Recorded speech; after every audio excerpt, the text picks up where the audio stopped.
Now, talk about nostalgia. A memory so mischievously jogged back by an old classmate of our school days. I can vividly remember the long line at the shop at break time or lunchtime, the sound of chatter and laughter, then the orders ringing out, half a bread and 10-cent butter. You will never understand this if you are not Jamaican.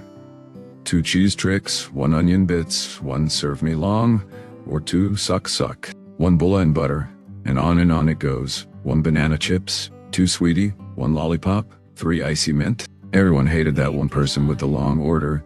They would be buying for a bunch of friends, sometimes getting paid or free stuff to stay in the line and buy for them.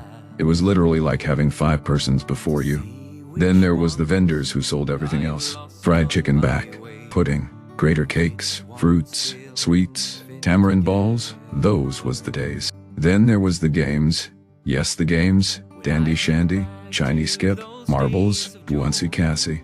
Baseball, not like official baseball, but similar. It was fun.